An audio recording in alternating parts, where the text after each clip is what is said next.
안녕하십니까. 더불어민주당 대변인 박경미입니다. 오늘 오전 4가지 주제로 브리핑 올리겠습니다. 첫 번째 주제는 호남 경선에 나타난 국민들의 정권 교체 열망, 더불어민주당이 반드시 이뤄내겠습니다. 대선 후보 선출을 위한 첫 번째 지역 순회 경선이 어제 광주여대 유니버시아드 체육관에서 열렸습니다. 축제를 방불케 한 현장 분위기는 뜨겁게 달아올랐고 4명의 준비된 후보들은 정책으로 진검승부를 벌이며 각자의 경쟁력을 보여주었습니다. 적극적으로 참여해주신 국민 여러분에게 진심으로 감사 인사를 드립니다. 더불어민주당은 남은 지역 순회 경선도 성공적으로 치러내 국민 기대에 부응할 수 있는 최적의 후보를 선출, 국민이 바라는 새로운 대한민국을 반드시 만들어낼 것을 약속드립니다. 두 번째 주제입니다. 박 전 대통령 구속영장 청구, 법 앞의 평등 증명할 법원의 지혜로운 판단을 기대한다. 검찰이 어제 박근혜 전 대통령의 구속영장을 전격 청구했습니다. 이제 공은 법원으로 넘어갔습니다. 법원은 오늘 30일부터 영장 실질 심사에 들어가 늦어도 31일 새벽에는 박 전 대통령에 대한 구속 여부가 결정될 예정입니다. 국민으로서는 지극히 상식적이고 마땅한 일이나 그간 정치 권력으로부터 자유롭지 못했던 검찰의 입장에서는 조직의 명운을 걸고 구속영장 청구라는 결단을 내린 것으로 보입니다. 법은 무엇보다도 건강한 상식에 기반한 가장 낮은 단계의 도덕을 나열한 것입니다. 전대미문의 국정농단 사태의 중심에 서 있는 박 전 대통령이 법망을 빠져나간다면 대한민국은 더 이상 법치국가를 할 수 없을 것입니다. 무려 13가지 범죄 피의자인 자연인 박 전 대통령이 구속을 피할 수 있는 명분은 없습니다. 최순실, 김기춘, 조윤선, 이재용 등 종범들이 줄줄이 구속 중인 상태에서 재판을 받고 있습니다. 구 여권에서는 박 전 대통령의 처지를 두고 궁궐에서 쫓겨난 여인에게 사약을 내리는 격이라며 황당한 반응을 내놓았습니다. 21세기 민주국가에서 국민 대표자인 국회의원에게서 나왔다고 도저히 믿기지 않는 발언으로 설사 사약이라 하더라도 이는 국민이 내린 사약입니다. 박 전 대통령에게는 전직 대통령에 대한 예우가 아니라 오히려 일벌백계가 마땅합니다. 박 전 대통령에 대한 엄정한 사법 처리로 누구도 예외일 수 없다는 법 앞의 평등이 구현될 때 대한민국은 법치국가로 우뚝 설 수 있을 것입니다. 박영수 특검이 헌재가 검찰이 그러했듯 국민적 상식에 부합한 법원의 지혜로운 판단을 기대합니다. 세 번째 주제입니다. 우병우와 민정수석실 감찰반은 박근혜 정부의 비밀 경찰이었는가? 언론 보도에 따르면 문화체육관광부 감사 책임자인 현모 감사관이 지난해 민정수석실 산하 특별감찰반에 2차례 불려가서 감찰 과정에서 외부 청탁을 받은 게 분명하다, 불허라며 수모를 당했다고 합니다.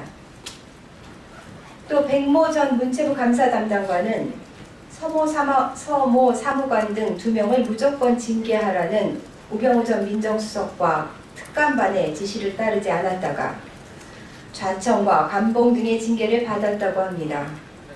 그는 언론에 너무 억울해 자살이라도 할까 생각했다고 말했다고 합니다.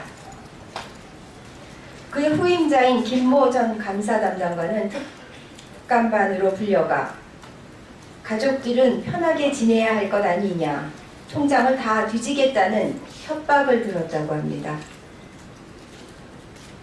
우 전 수석의 친위대인 특감반은 대통령 눈밖에 난 문체부 공무원들을 불러 협박을 일삼았던 것입니다.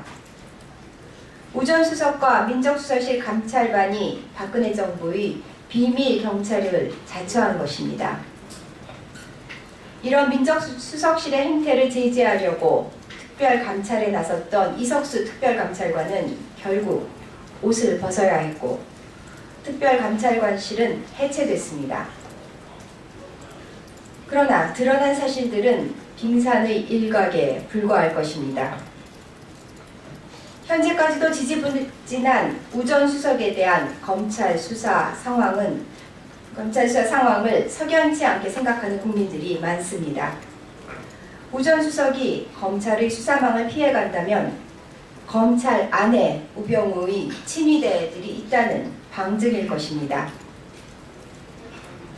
검찰의 다음 타겟은 우병우 수석이 되어야 합니다.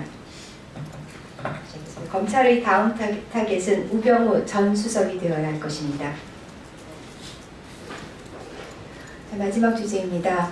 세월호 인양의 목적은 미수습자 수습과 침몰 원인 규명이다.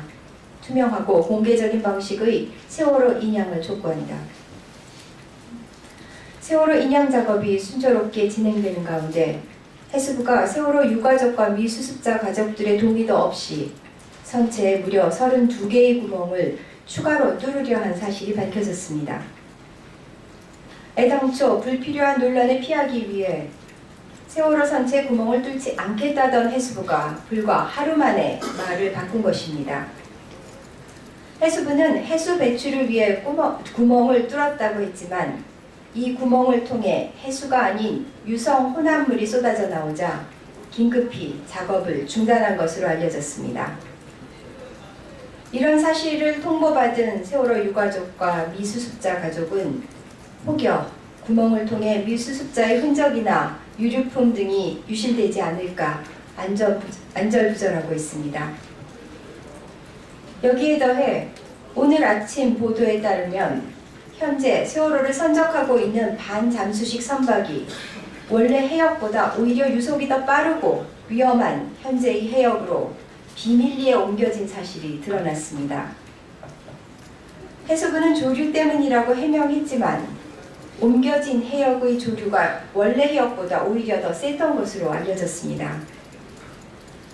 선미 하단의 램프를 절단하는 결정 과정 역시 세월호 유가족 및 미수습자 가족들과 사전 협의 없이 진행된 것으로 밝혀졌습니다. 세월호를 인양하는 이유는 9명의 미수습자 수습과 희생자들의 유품 수습, 궁극적으로는 세월호의 침몰 원인을 규명하기 위함입니다. 정부는 한 점 의혹 없이 투명하고 공개적인 방식으로 세월호 인양에 힘써주기를 당부드립니다. 감사합니다.